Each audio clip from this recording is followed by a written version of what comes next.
Rhythm on it. Every time I step in the arena, all I want to see you do. Hands in the air now. Hands in the air. Hands in the air now. Hands in the air. Yo, just know when you come to my city to battle, you gotta walk past my statue in the front before you even get to me. Yo, I've been down it since I was 8, cause my team wasn't on pace. Give them 81 to their face, Jaylee Roses on their grave. Now 24 when they really hate. Love it when the stakes so high, I rest I wasn't like 10 alone on my dinner plate. First take to the max, I kill a man, that's no debate. It was face since I began, I was bound to be great. In my leg going and sinking, in my way of shaking bait. Niggas say I stay with every move I make. You see the two types of man, the one that's on the court and the one that's in the stand. The one playing the sport and the one that's just a fan. But don't understand, but swear they could do better than you on this last dance. Watch it, Jerry Course it. Looking at the Jordan, more than too important. If you don't want to put it, well, I'm hated or supported, y'all getting extorted. Leave your team assorted, you traded while I'm awarded. Hey, let me see those hands now. Let me see you dance now. Let me see those hands now. Let me see you dance now. Stand back and watch it go mode. Half man, half ram, call it go mode. On the prowl with my ground, call it go mode. GOAT, you know we Now they go call me mode. PW Kirk, a legend in 2 games. I went from dancing to rapping, I'm bodying both lanes. They had me down 3-1, came back like King James. I ain't chasing this fame, just stacking up all this change. Look, I wasn't tall, so I idolized the guards. Now I cross over like Iverson with these bars. I was in China like Marbury living large. And Kimber Walker from the Bronx, I knew I could be a star. I made a couple raps and now they asking, can I open up? I got them fans throwing up their arms like I woke them up. See me on their TV screens, more you going up. Ain't gotta brag, you know what's up when we showing up. They told me be the best I can be. I ain't the definition of gold, it's the definition of me. 10,000 hours, time to take the game mastery. And I'm in gold mode with this Mamba mentality. Let me see those hands now. Let me see you dance now. Let me see those hands now. Let me see you dance now. Stand back and watch it go mode. Half man, half ram, call it go mode. On the prowl with my ground, call it go mode. GOAT, you know we gon' go. Greatest of all time, the greatest of all things. Waffle crew in the house, the greatest of all teams. When I talent to America like AGT, 2K23, you cannot play with me. I'm a step ahead like a stutter step that you went for. Pump fake, 4-point play like I'm Chris Paul. Vince Carter over foreign giants, hopping out the foreign like a giant. Known to be quiet, causing a riot. Burn the whole system down. Hey. Open interpretation between spirit and science. Your reliance on How's everybody doing? Welcome. We got goats in the house tonight. How's everybody doing? Welcome to Bravo with Sheila. I am so happy to be here with you tonight. I'm excited. I know you said it before I said it. I always say I'm excited, and I'm not lying. I'm really excited, especially I got this special sister in the house tonight. I'm telling you, we're going to have us such a good time. We got a goat in here tonight. Listen, how's everybody doing? Welcome to Bravo with Sheila. It's your first time here. If it is, if you came in, hit that thumbs up. Come on, push. Come on, that thumbs up pushes the algorithm. Just go ahead and hit it. If you haven't subscribed, why not? Just go ahead and subscribe and hit that bell for notifications. Listen, this channel is built to enrich, to build up, to move you from pain to power and from power to victory. We are here just to do what we're supposed to do, be positive. It's welcoming any and everybody here. But tonight we got a sister here that's been doing, listen, you know, I don't like to really introduce the long version of my guests because I like them to talk about themselves. And this lady, if I start telling you about all her branches, then we're going to be here for like 15, 20 minutes just talking about what she's been doing, what she's doing now. And so we're not going to do that. We're going to let her talk for herself. And so what we're going to do right now is just open up this show, open it up with the intro, and just stay right there. We'll be right back.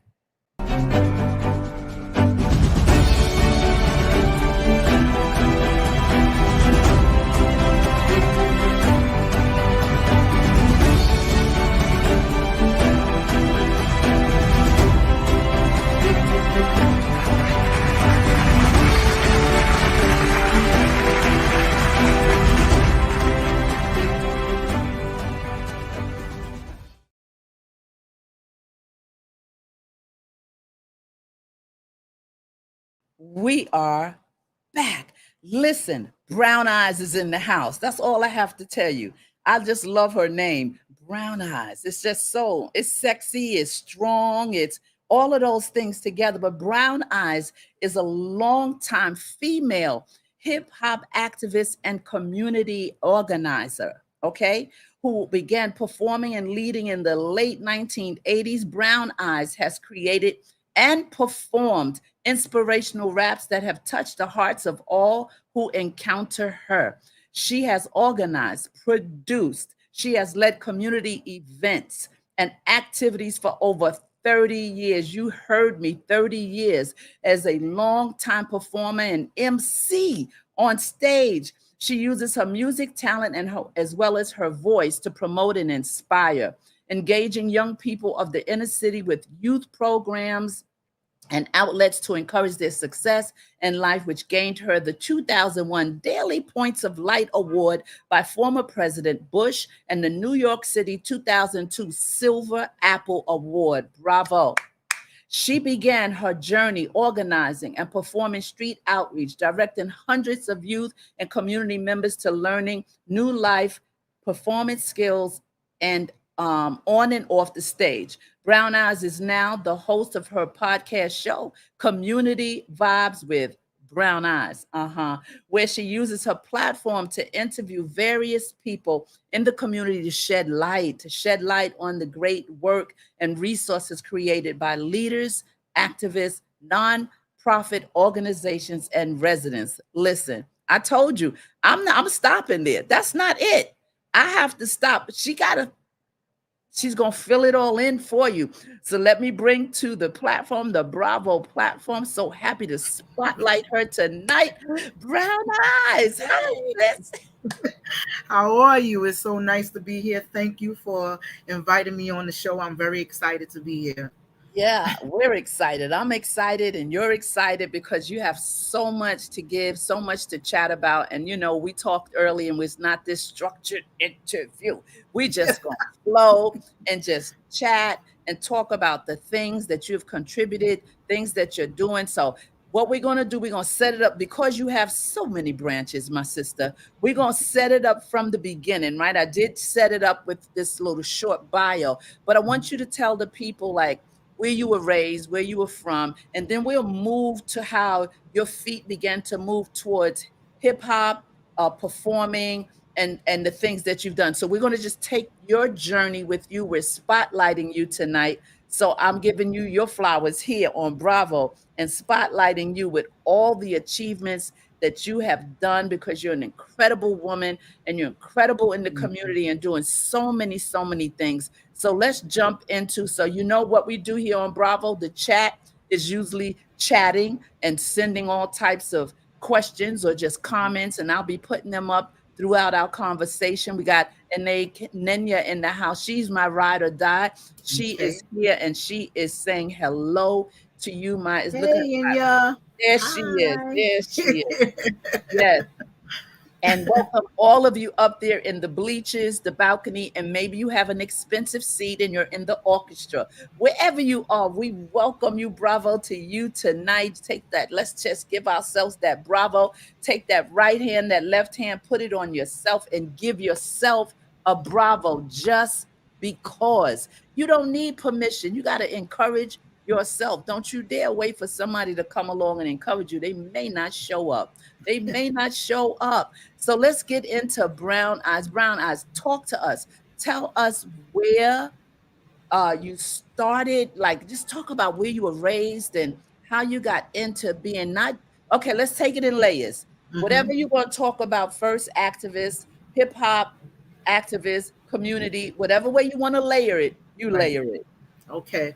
Well, first of all, I just want to thank you once again for that wonderful introduction, you know, of me and everything that I have done. I appreciate it very much. I was born and raised in Brooklyn, New York. I'm a Brooklyn girl.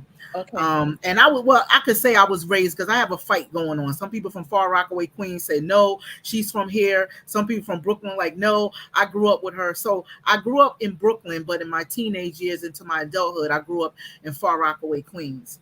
And growing up, say that again? I'm sorry. I didn't say anything. Oh, I'm sorry. Growing up in Brooklyn, I was always, even as a kid, I was involved in the community. We used to have a lot of adults that would get together and form block parties and different activities for young people, on the block. And I was like the Pied Piper. When I come outside, all the kids were outside in front of my building, like just looking for something to do. And I used to love to get involved with helping the adults, get ready for block events and just do handouts. They would give us flyers. We would go up to people and give the flyers to people, tell them we're having a block party or there's going to be some type of event or activity or resource, offered to them. And the adults would use us as kids to run around and give out these flyers.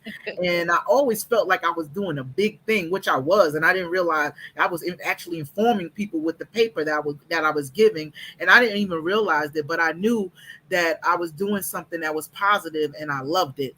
And I started from that age. I used to form clubhouses, in the middle or back area of my apartment complex. We used to have to climb out the window, in my apartment building into the alleyway. That's where we used to meet up. And I would have like 20 kids back there, in the alleyway. And the landlord would get upset and complain to my mom about me bringing kids to the basement to climb out the window to go into what we call our club.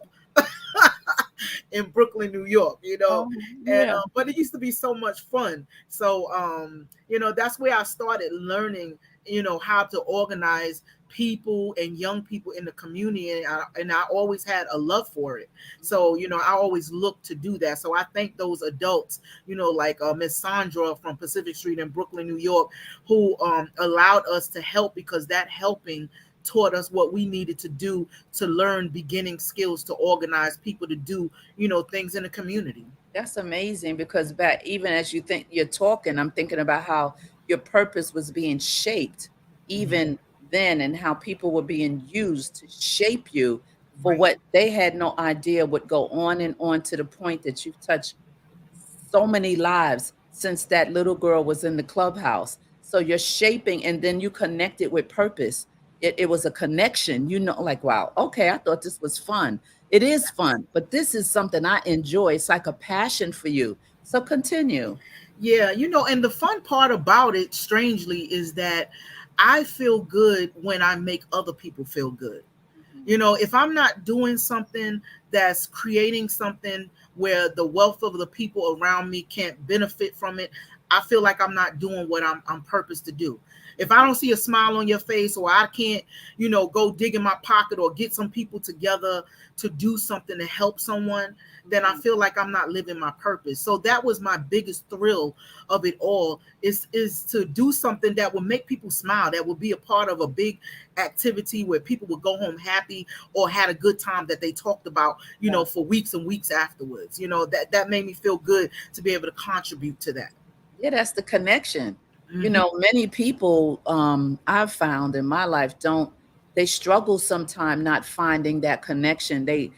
People like us as artists, when we're young, we connect, we already got it. We understand what we want to do, or what's pulling on us from the inside, the passion. It starts speaking when we're young. And I find that a lot of people, that crossed my path have struggled. I thought it was normal that you would know what you're supposed to be doing, but not so, and they would share, like, I don't know where I'm supposed to be. And they would go from job to job, from place to place. And they really was trying to find their niche and find out what they were supposed to be doing. So it's gratitude, I think, for us to know from early on all the branches that has been placed on us in the creative world and community and everything, where a lot of people, I always think about that when people say, I don't know where I fit.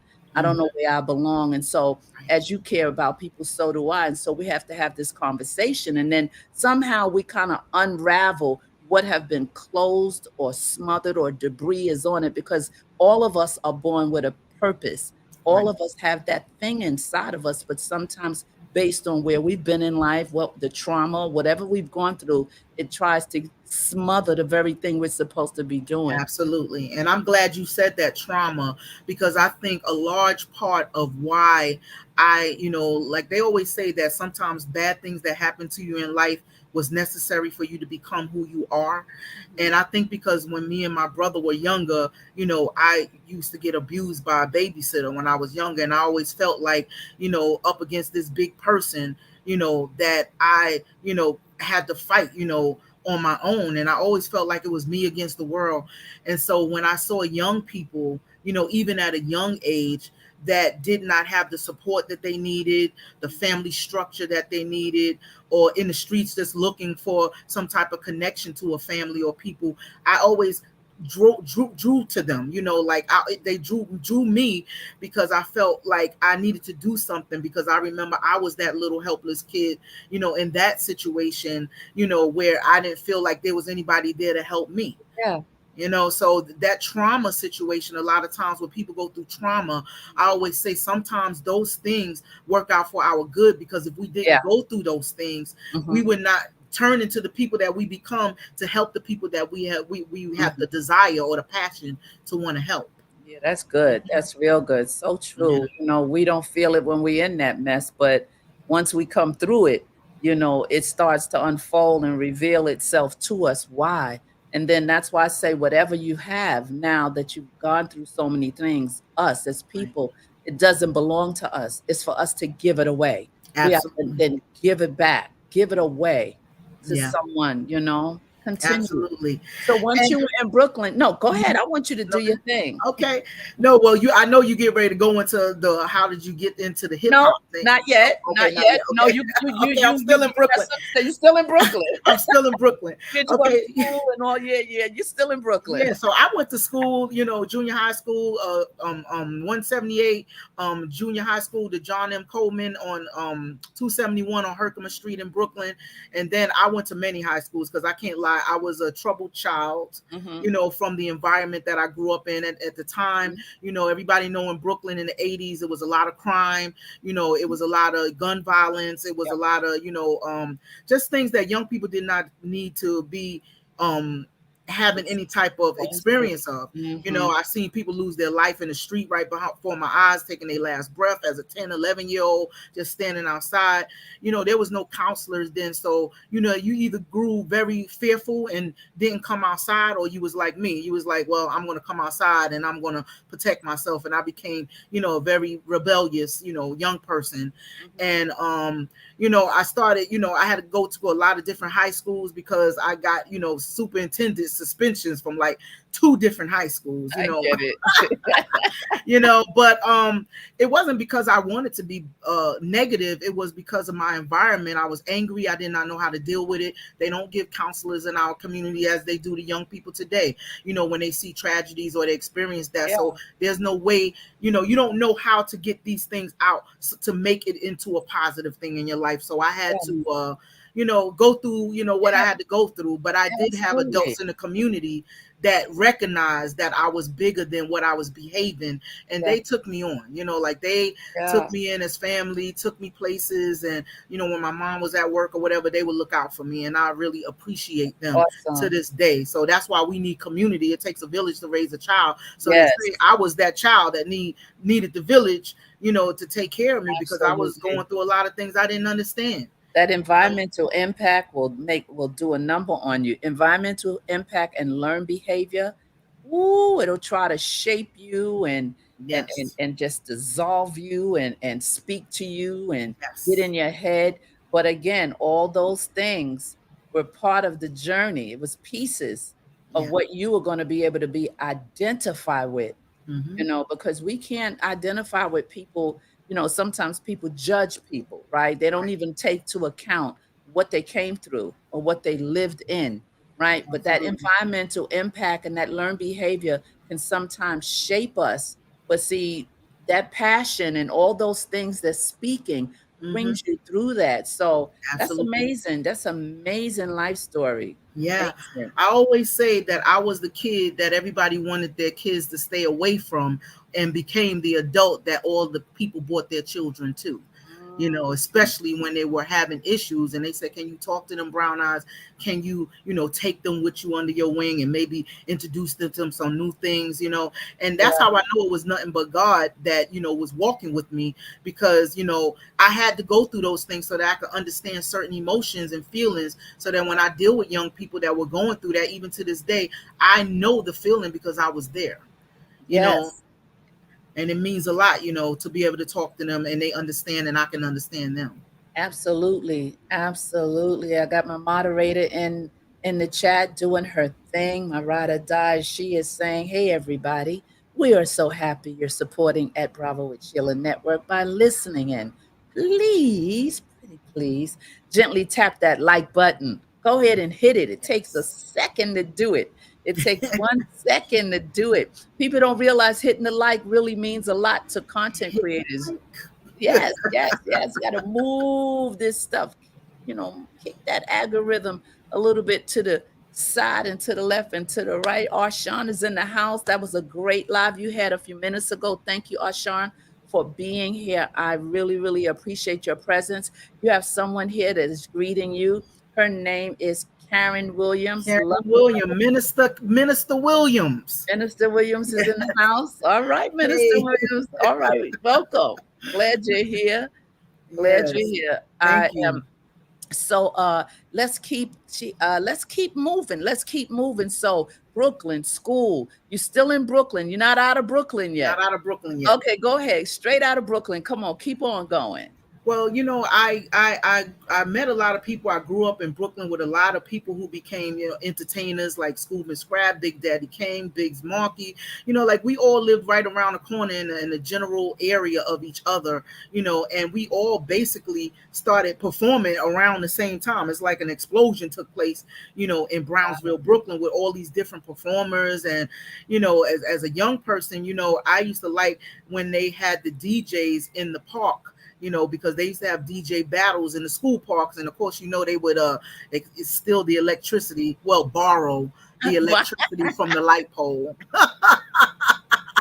They wouldn't be able to do that today, but they used to borrow, the electricity from the light pole, and they would have, battles in the park, with DJs. Whoever could pull the biggest crowd to the one end or the other end of the park would be the winner of the night. And I would love that, and I was around 10 years old during that time, 11 years old. And my mom used to get so upset with me because I would run across the street and she would have to come out after dark and find me.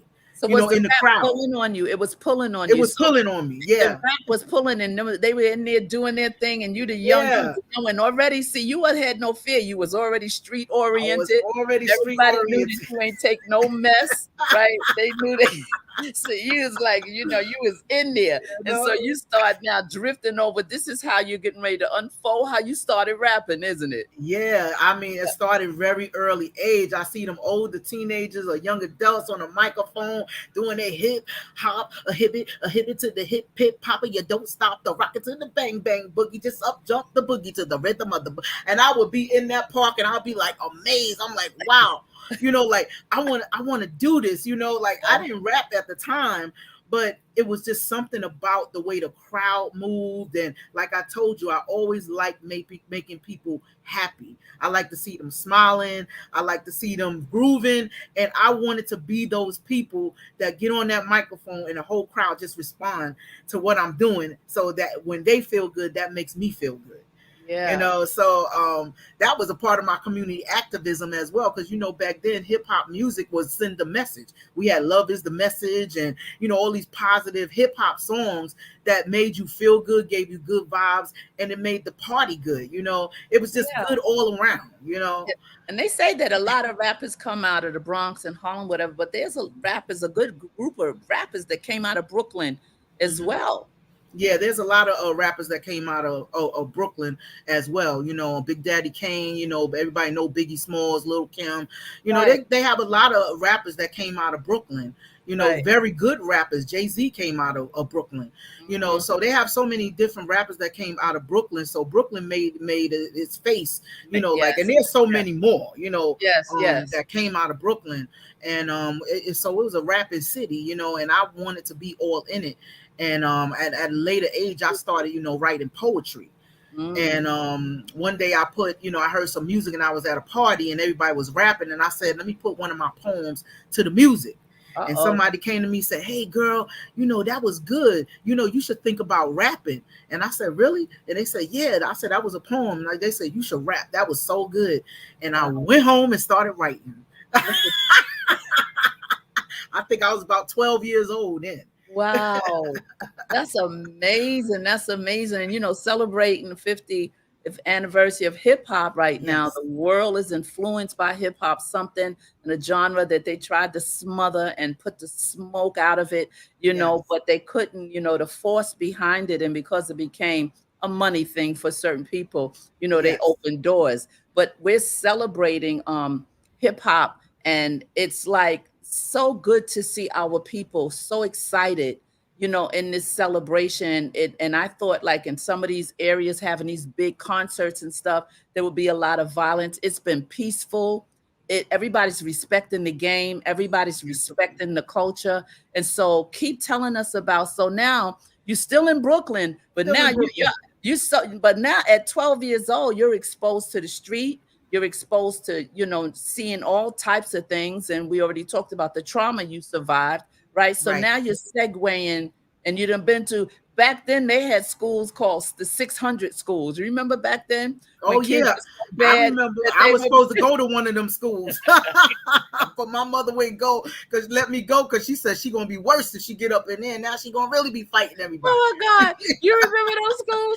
When the kids were so bad. The principal couldn't take it after trying 3 and 4 times with these kids. And they said, "Oh, what happened to such? Oh, he in the 600 school." Yes, exactly. They was going to send me there, but my mom was like, "No, I'll send you away before you go there." So I just changed schools and went to other schools, until I, got, where I had to go. But, you say that the 50-year hip hop events are all mature, nobody fighting. People don't realize it's 50 years. Most people are 50 and 60 years old that grew up with hip hop.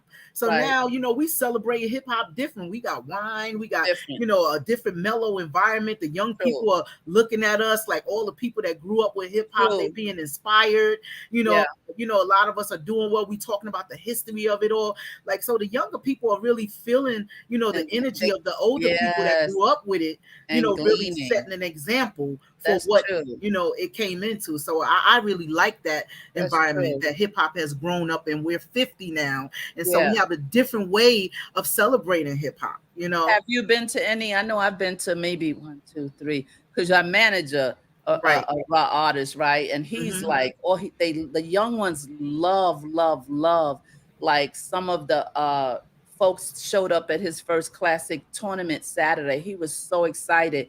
I think I've been to maybe 4 or 5, maybe 3 or 4 events celebrating. Just yesterday, Harlem Week, on the stage on 135th and 5th, they had celebrating and indoctrinating Fearless 4 and different people out there. So it was so nice. And the young people, like, eyes are so excited and just want to take pictures with them and everything. So absolutely. The legends. The legends for sure. The legends who grew up with that. Like I see Ronnie Wright, photographer to the stars, is in the house in the chat. Thanks to him that I'm on this show, because he hooked me up with Don, who was my manager back in the days when I started rapping. And then I ran into Ronnie later on, and he knew where Don was. And Don was like, okay, I want to introduce you to Sheila. So shout out to Ronnie Wright. He's going to actually be doing an exhibit that I just realized that we're doing at the studio where I record my show at. We're going to be doing a 50 years hip hop event with a display of his photographs there as well. Ronnie, I was looking for you in those Harlem streets yesterday. I couldn't find you. I couldn't locate you. It was so many people. I was at that center stage looking for you, Ronnie. Couldn't find you. Couldn't find you. I appreciate the support. And I got a lot of support, like from Minister Williams. And then I got another Brooklyn brother in here, Chinky. Thank you for the shout out, Chinky. I was talking to him earlier before I got on the show, and he pumped me up and boosted me up from the ATL. He's in Atlanta. Thank you, Okay. Chinky, for being always supporting me all these years. It's good to have friends that you can still Yes. talk to and still be cordial with after all these years. Those are the real ones. So I Yes, appreciate yes. Chinky, That's and so thank you for nice. tuning in tonight. Thank you so And you much. got folks up in the bleachers in the balcony and the orchestra seats that's not in the chat. So I'm sure some of your people are up there too. Some Right. folks just don't like to come into the chat. And then sometimes they say, let me ease on over there and say something. And Chinky, he put this comment up. He says, we like the hustle you have. Oh, he like my hustle. Yeah, you see? Yeah. Those are my Brooklyn peoples. They like my hustle, my swag, Yeah, yeah. whatever. Sean, a content creator, good brother in these YouTube streets. He said Brooklyn all day. UK all day in Uh-huh. every way. I say. So we better watch it before you just go ahead and start spitting on here. We better watch it. Okay. You better watch All it. my Brooklyn people in the And house. we're gonna have you just turn you up. We're gonna turn you loose in a minute. So let's keep talking because we're gonna segue into. That's why I said there's so many branches to you. Like I want you to layer it. So now that we're in Brooklyn, I want to know what happens after you ran home and you were 12 years old and you picked that pen and that I'm sure it was some loose leaf paper and start writing your lyrics. Right. Tell me about it. Well, I wrote a couple of raps, and I mean, I didn't even want to go outside. My mother thought something was wrong with me. I was in my room, like writing. I wanted to do this so bad, so the first opportunity that I got, when they had one of those park jams, I got out there early. And I told them that I wanted to get on the mic, and they was like, all right, just step to the side. We got a lot of people, like they didn't take me serious at all, and then later on in the night, a young lady, she was a little older than me. They was like, why don't y'all let the little one on the microphone? She trying to get on all night long. We need some feminine energy out here. Let her get on. And so everybody was like, yeah, let the little girl on the mic, because I was like 12. And so the DJ is like, all right, we're going to give you 3 minutes. That's what you get. You know what I'm saying? You real quick. We're going to let you on the microphone. So I got on the mic. I was so nervous, but everybody was like, oh, they was, like cheering me on. This happened in Brooklyn. I'll never forget, on Pacific Street in the back of PS 178 Park with DJ Rick and the Master Blaster crew. I would never forget it. Okay. And I went, it was my turn, and I went and got on the mic, and everybody was like, oh, is she gonna rap? And I started, everybody's whole face changed, like, oh my God. They just went crazy after like a first couple of sentences. Right. They went crazy. And then I just went in, with the rap, because I have been practicing for a long time now, And after that, everybody was like so happy. My mother came to get me and said I was supposed to be upstairs, and they was telling my mother, oh no, leave her down here. We'll watch her, please, we'll make sure she get home safe or whatever. And they wanted me to stay. And the next day they bought me a t-shirt that said my name. It was Nikki on there, Nikki B. Like Nikki D, but it was Nikki B. They named me. And on the back of it, it said Master Blaster Crew. They said, you're going to be our secret weapon, our youngest person on the microphone. So when we bring you out, that's our secret weapon when we battling other DJs. Oh, you couldn't tell me nothing. Oh, my I goodness. wore that shirt every day, whether it was a... I was to wear that shirt every day. So it's the little simple things like that make a young person feel inspired. Absolutely. They gave me a t-shirt with the name of the crew on the back. Like I my mama was like, I gotta wash that thing. Take that shirt off. You wearing it every day. I wanted everybody in the neighborhood to know I was a part of the Blaster Crew. So it was very exciting, to do that, and it was very inspirational, which made me write even more and want to perform more. So that was the onset. That was actually your, we call it amateur night, because that was before you got to these professional gigs, but that was your initial like foot inside of this thing that you fell in love with. Yeah. At that young age, and it just stayed locked in you. And again, purpose spoke. Yeah. Again, purpose spoke, right? Yes. Passion spoke, right? Yep. Again. Right. See, when you're creative and you have all these different avenues inside of you, it's a blessing. Yeah, it's a blessing to have multiple areas to pivot to within your own being. Right. Right. So now let's see. She's telling people to subscribe to your channel. Mm-hmm. She's doing her thing. Okay. Thank you, moderator. Hey, Lady Navoa, thanks for being here. Okay, so now you done wrote your music, you're part of the crew. So now what happens? You start working with them, and when they're working, they pull you out as the secret weapon. Yes. And I started performing and everything, but then it got very violent in Brooklyn, and my mother did not want to live there anymore. So she picked us up and moved to Far Rockaway, Queens. And that was about when I was 15 or 16, you know. Okay. So she didn't like the violence. A lot of people was losing their lives. And you know, she picked up, bought a house in Far Rockaway, Queens, and that's where I was very upset. Were you devastated by that? I mean, that might have. Yeah. I was excited. It was bittersweet because I was excited because my mother bought a nice house, you know, in Queens. So we had a big house there.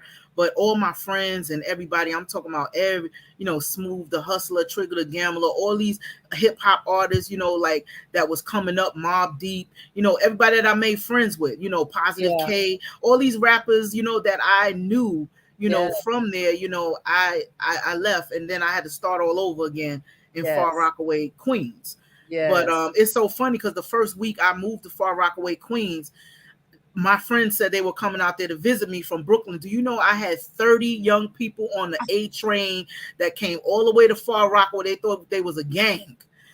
I met them at the train station, and we were walking through Far Rockaway streets with 30 young people from Brooklyn. Oh my goodness. Want to know where I'm at. He was going to find that girl. Oh okay, that was the guest riders, you know, the gang. Some of the members, they used to call the Decepticons. They was a gang to some people, but that was my family. They looked out for me. We all grew up together. So the Decepticons, you know, Smooth the Hustler, Trigger the Gambler, they were the guest riders from Brooklyn. I had friends from the block. Like, they all got together. It was like 30 of them, and they came. Wow. They wanted to come and see where I was living at, you know. And from there, I started having parties, and it was so funny. I started bringing the people from Far Rockaway and the people from Brooklyn together at my house at all of my barbecues and parties. So they was like, "Oh, where your Brooklyn friends?" I was like, they coming, you know, and they would get together at my house, and we would have rapping, you know, sessions where we have microphone and rapping all night long, and you know, it was always a good vibe. Community, just doing it. Every move you made, you were bringing people together.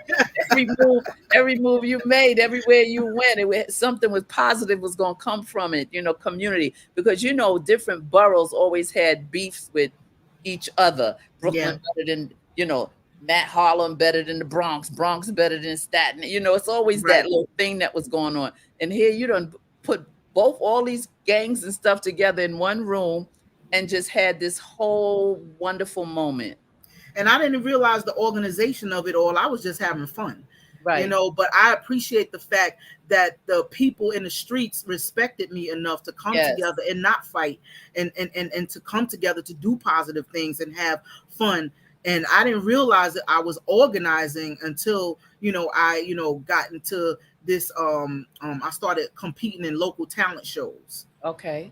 And I got into the talent shows, and I became like, you know, I was winning a lot of like first place, and they was like, "Yo, this girl is bad." And, you know, that people started coming to me, say, "You know, you're a role model in the community. Everybody's looking up to you." You know, I'm like, really? I used to hate for people to tell me that I was a leader, because first of all, I had low self-esteem. You know, I had low self-esteem about myself. I had my daughter when I was 16 years old. You know, I was on welfare at the time. I dropped out of high school, you know, and I didn't have good self-esteem. I didn't know where my life was going. I didn't think I was going to be anything. A lot of adults in the community was like, "Look what you did to your life. You messed up your life. Now what you're going to do? Like, you're a mess."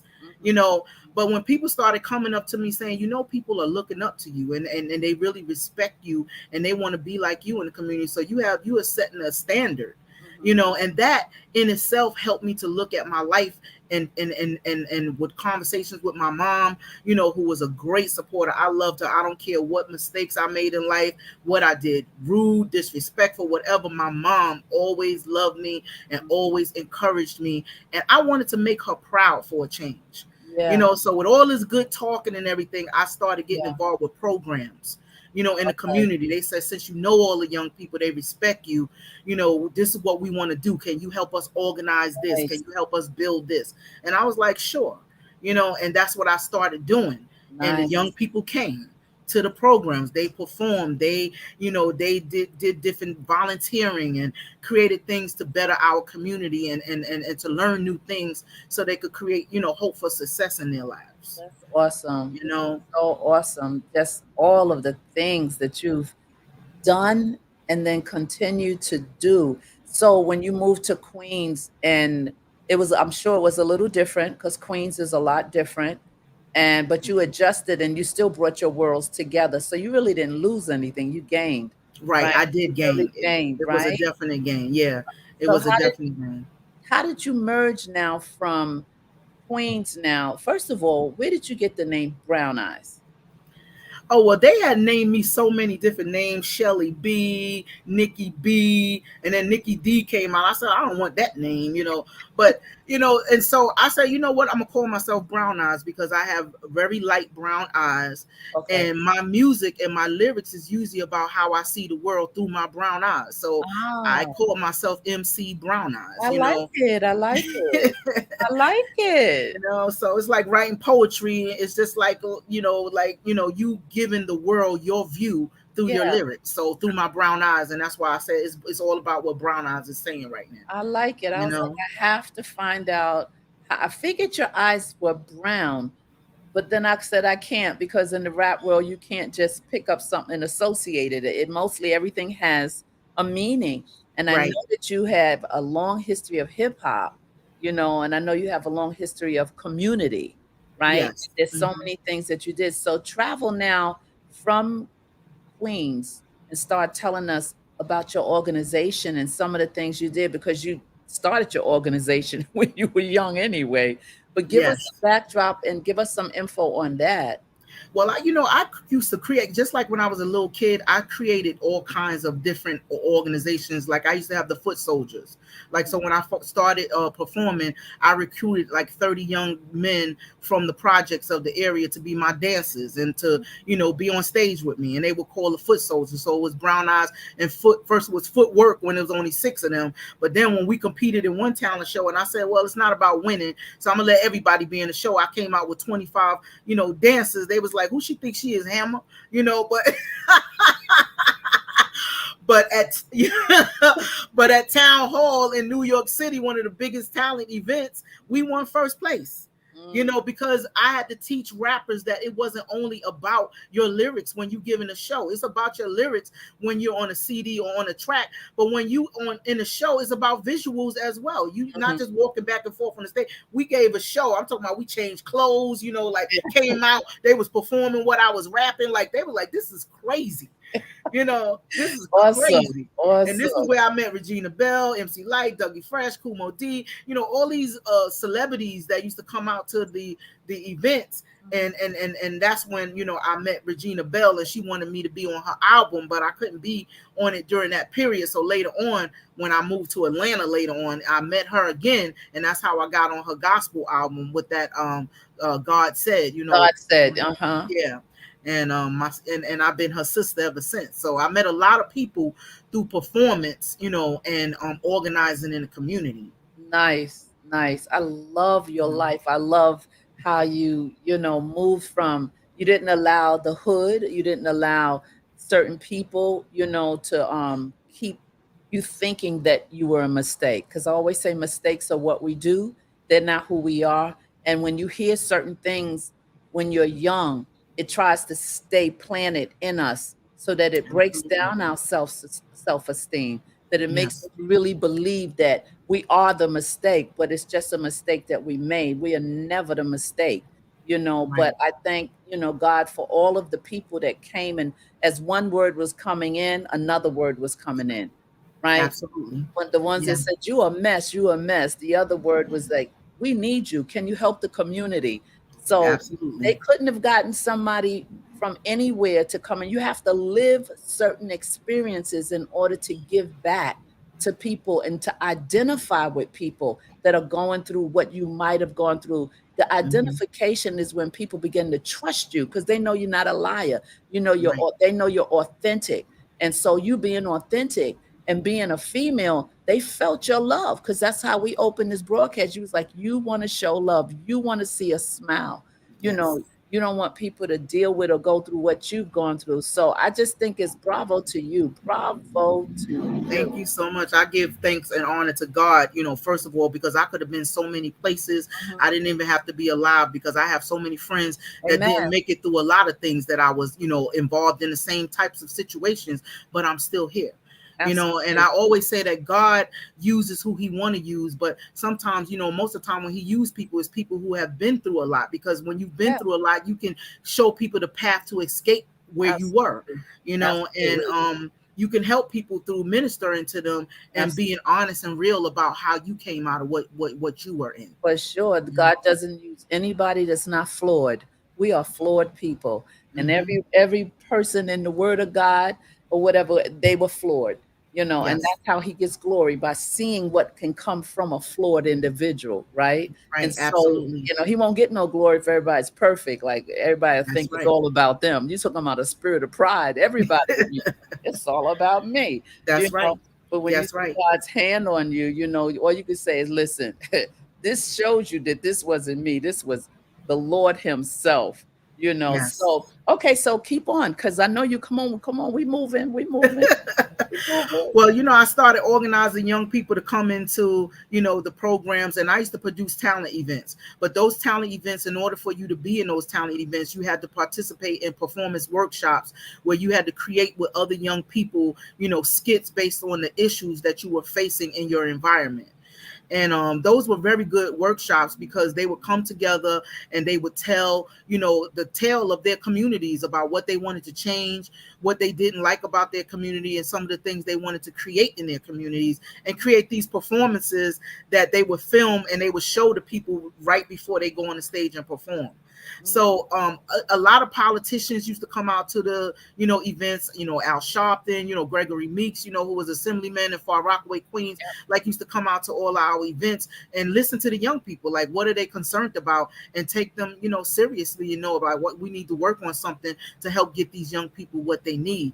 And Yeah. that was the beginnings of my organizing physically in the community. And I organized a lot of performance workshops. I created a workshop called Rap and Reality that I still do sometimes.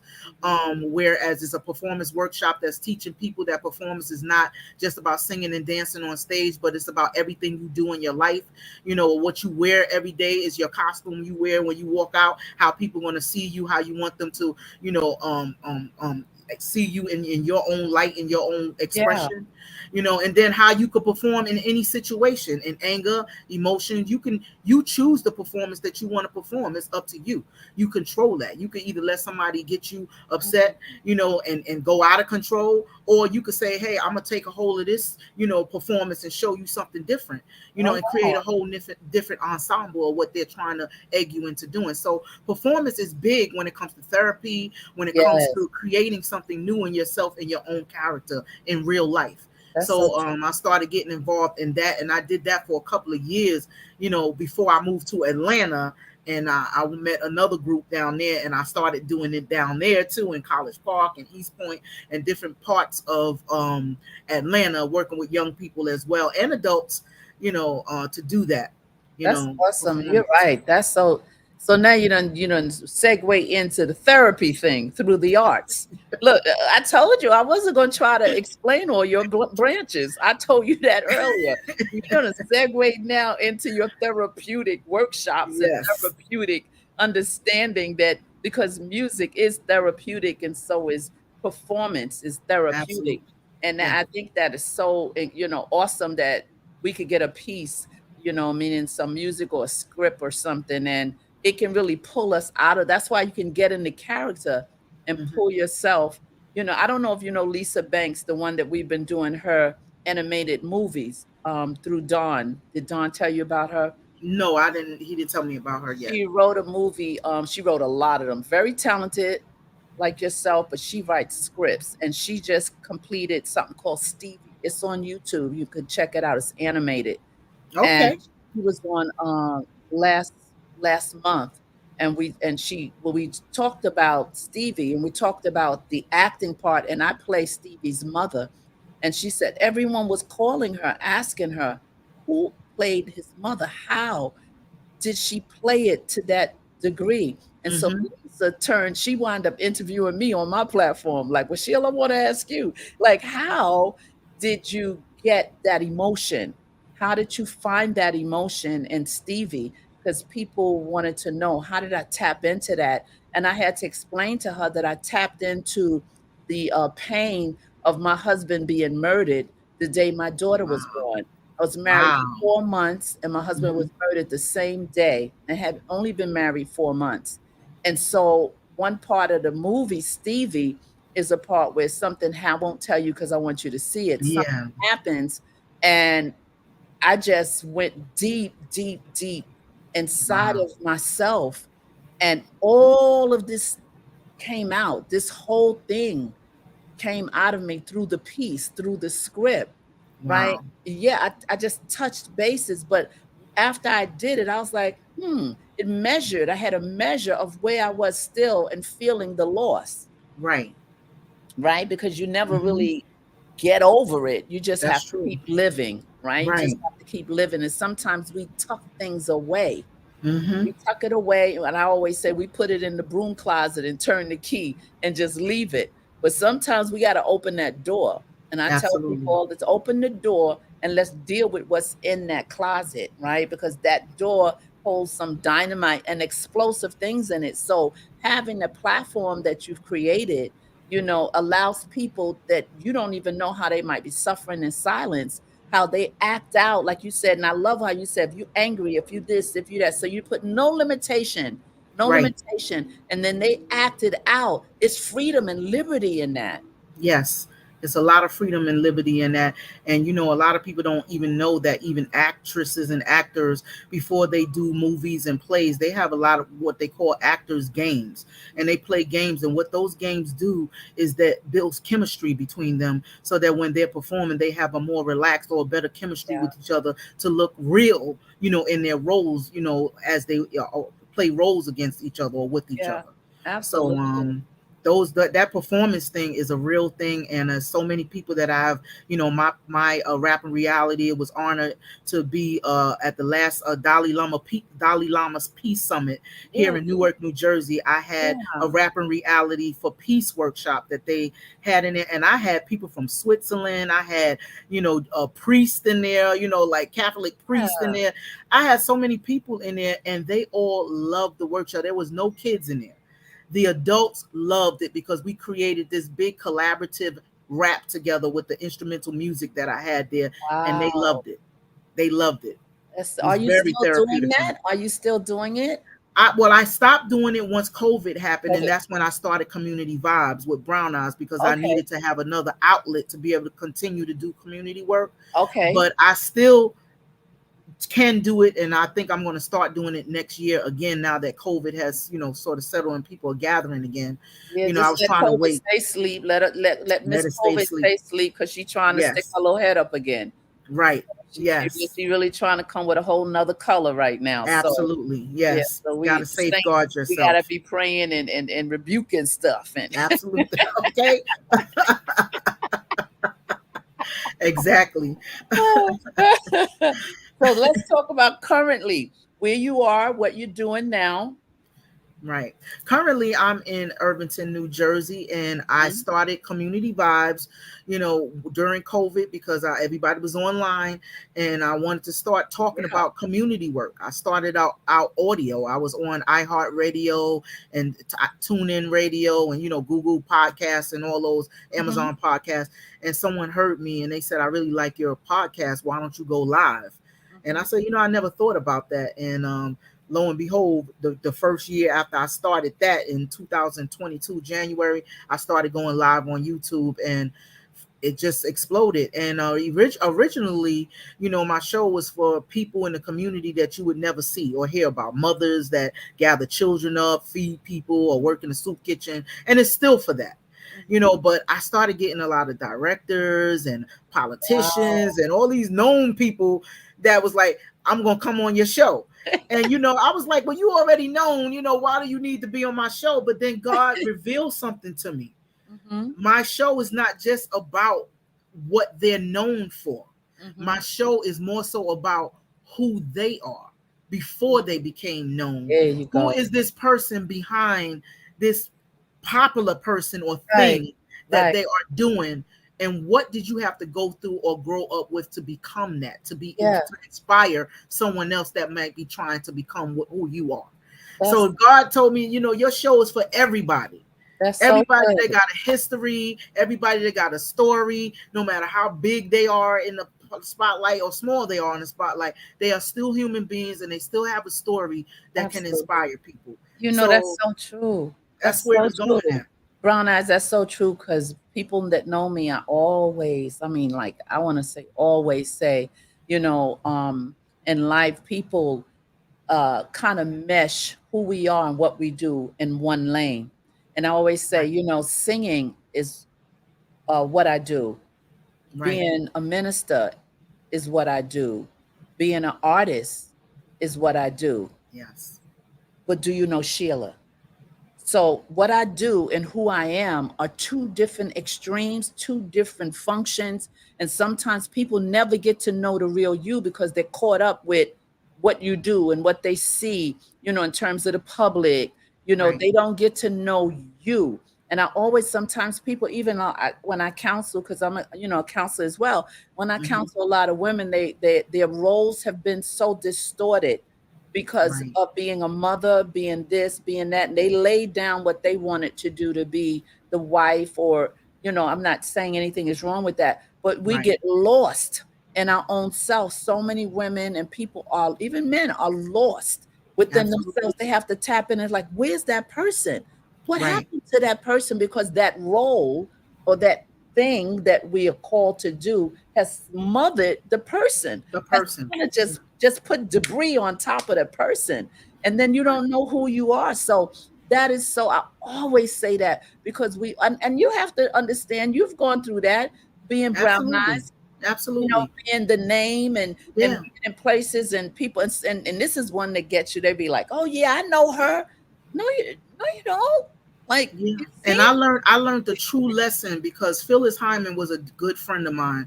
Mhm. And Oh, when I used to start performing earlier in the day, and she started, I was so shocked one day. I came out on stage to perform in Lower Manhattan, and she was sitting in the audience. They said, Phyllis is here. I said, what? They said she here. And I went up to her afterward. I said, what you doing here? She said, I told you I'm gonna come out. Every time you perform, I'm gonna come out and support you. I love what you're doing.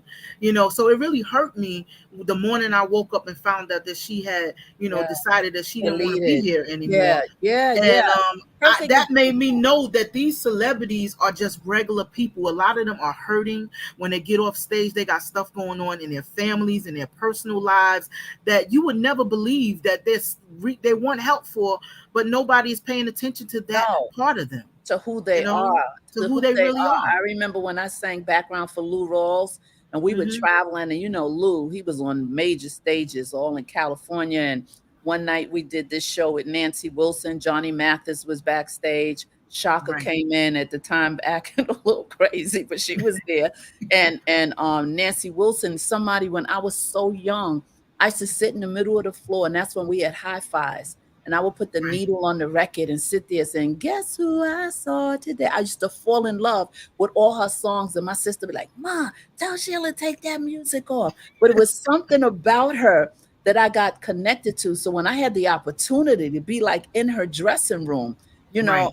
just to see her. And when she got on the stage, we were in this circle round theater in California where the stage turns, but it was something about her that was like, I kept staring at her, and I looked, and when she got on stage, she came off and she began to weep and cry, and she was on the wall crying. And I was Hmm. like, well, somebody go talk to her. And it was like, nah, nah, nah, we ain't saying nothing. But at that point, she was going through a hard time in her life.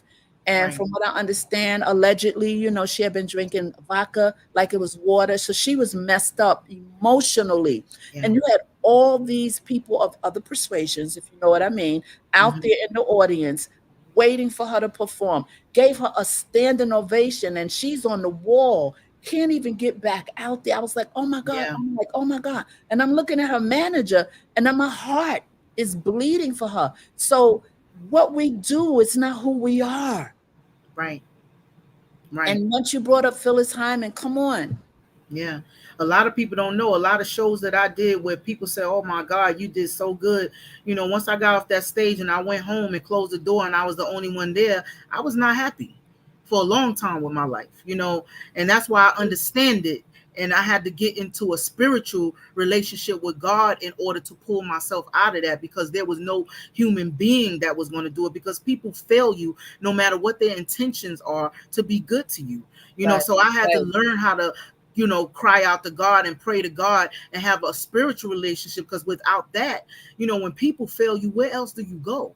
Oh my. And people you the least expect to fail you. Just, Yeah, not and, absolutely. and it fail you, betray you. We can go on and on with the Absolutely. checklist. There's a Oh, we could question, have another show on that. and we will. There's a question in the chat. Hmm. So okay, there it is. Do you feel your relatability to hip hop helps you reach more youth in the community? Absolutely, absolutely, because everybody loves a message in some music that make them feel good. And not only does it reach the youth, but it reaches the adults as well, especially adults that grew up hip hop, because when they hear me, they say, now that's real hip hop right there. And Mhm. it brings them back to a time where they felt good about life, and where their changes came, and want to look back and do great things. Yeah, yes. Another question for you from, Mhm. hey, welcome one, Mike. He says, we all have the same basic human needs: love, understanding, and connection with higher power. Amen. Absolutely. Amen to that. Yes. Yeah. Amen to that. Amen. Absolutely. Because when we lose that spiritual connect, that part of us that people talk about the soul, well, we know the soul is what breaks us down. The soul ain't going to remind you of nothing good, right? Right. That's where we harbor everything we've walked through in life, right? And that's why Absolutely. our mind, the thoughts, we have to bring down those thoughts because it's connected to the Hmm. soul. But so we forget about the spirit man. The spirit man, I always say, have to shut down the voice of the soul, because you got to shut it down, because it's That's going to right. keep being a chatterbox. This That's is right. so good. We do have to do some more things. Definitely, definitely. This is a great show. I feel the vibe from everybody that's tuning in. I'm so glad that you're here, and it's so much more to talk about. It is. It is. And like I said, the numbers are moving up in the bleachers, the balcony, first, second balcony, wherever they are in the orchestra. Thank you for being there. I hope Yes. you hit that button when you came in, that thumbs up. And Yes. Superfood, let's see. I don't know what Superfood parent she's. Let's see what she say. They got me singing songs from some of the greats and truly feeling the strength of what the greats gave from their hearts. Yes. Yes, Yes. Rita. Yes. Absolutely. Absolutely. So Yes. let's keep moving. So I want to know, like, now that you have COVID, Miss COVID, we're gonna speak to Miss COVID. She got to go, Mm-hmm. right? So we want to know, like, what I know you said what you're planning to do. Where are you, like, right now in this present moment, and what you're doing? Are you doing interviews? I know you had Ronnie on. Right. That was an awesome interview. Yes. What do you have coming up currently? Well, coming up currently, I'm still interviewing. I just did an interview with Chi from the Chi Lounge, and we were talking about scams in our neighborhood, what to look out for, Oh, telephone, email, yeah, street scams, car scams, like bank scams. There's so many scams out yes. there, like we were talking about different scams that people need to be aware of to safeguard themselves and their finances and their well-being.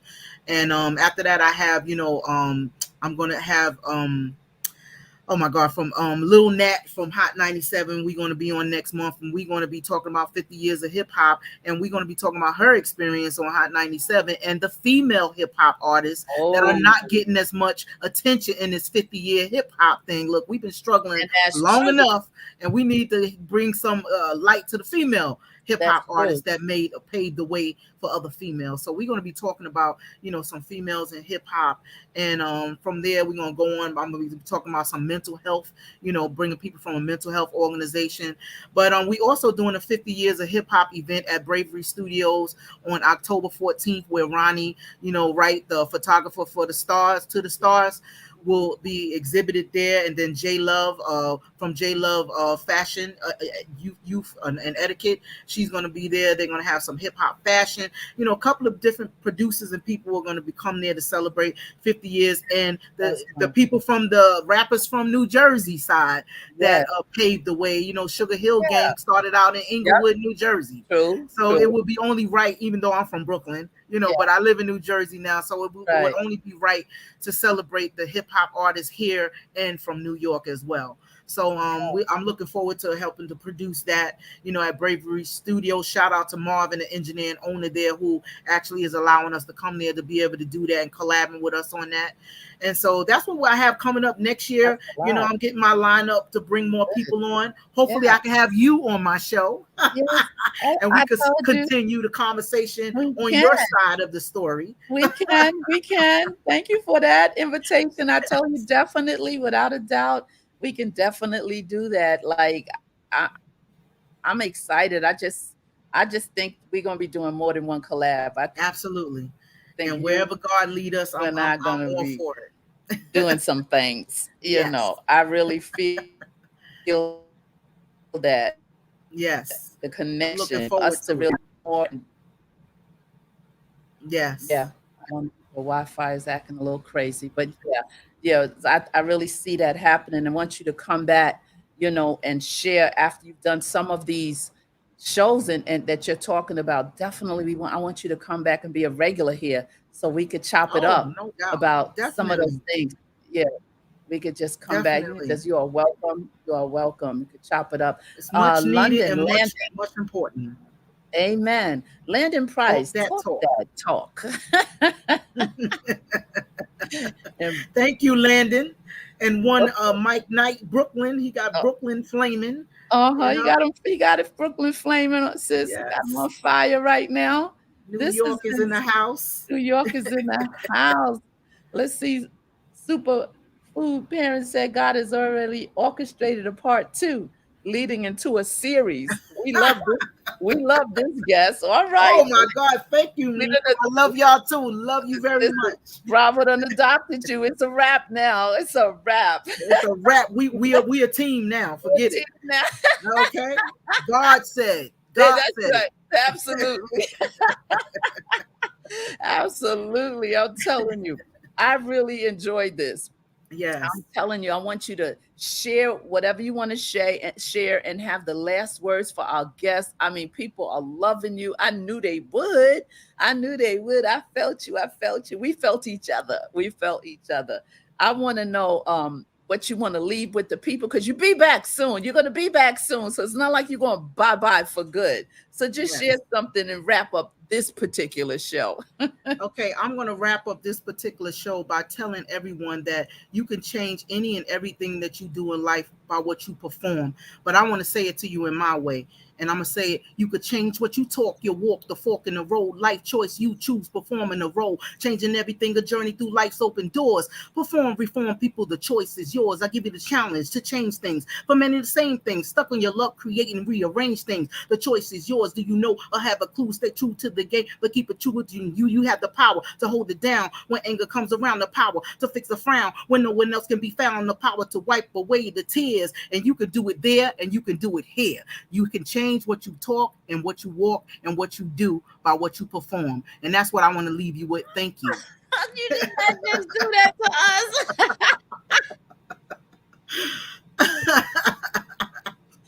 You did not just do that to us. Yes, you did. Yes, you did that. You did that. Bravo.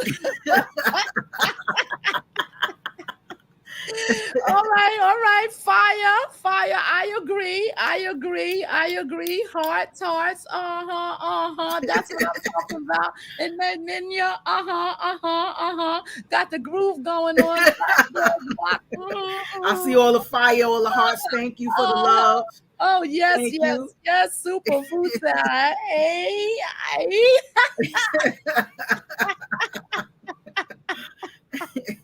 Oh man, this was awesome. I love the love. They doing exactly what I said I like to do, make people smile and feel good. Exactly. So thank y'all. Y'all got me feeling good now. Exactly. This was dope, as they say. This was wonderful. I'm telling you. Oh, I had so much fun with you. Yes. Oh yeah, we gonna do this. We're gonna do this. This is like you just never know how the Lord's gonna connect and what He gonna do. But long as you just say available, we get the memo. So we got the memo. We got the memo, right? Yes. We got the memo. We got the memo and we got the connection. So we're gonna be back in touch and make it happen. Yeah, we're gonna do it. So listen, guys, this has been awesome. This has been so awesome. Remember, when nothing changes, don't move, brown eyes. When nothing changes, nothing changes. So what you gotta do, you gotta keep it moving. No matter what, you gotta keep it moving. I'll see you again. I'm not on tomorrow because I'm in the streets with my artist tomorrow. So I'll see you on Dawn B is on Thursday. Some of you will be here on Wednesday morning on the ministry channel, the Sheila Ingram Ministry channel, where we're finishing up at 12 noon. We're in the book of Romans, and some of you tap in the mornings when I jump on sporadically or times for prayer and doing what are we doing? Progressive revelation, talking about the prophetic move in each book of the word. We are in the book of Amos, I think. But anyway, tap into that channel, going over to Sheila Ingram Ministry broadcast or Sheila SI Network, and just go ahead and hit subscribe and join us. We are so happy. I hope you hit that subscribe button. We are almost at 500. We are trying to get 500 subscribers. I'm almost there. Almost there. That's a big deal in the YouTube streets. I know you're saying, 500. No, that's a good little number for a new YouTuber. So I'll see you guys again. Stay right there, brown eyes, while I close us out. I think I'll do a soft closing. Ciao.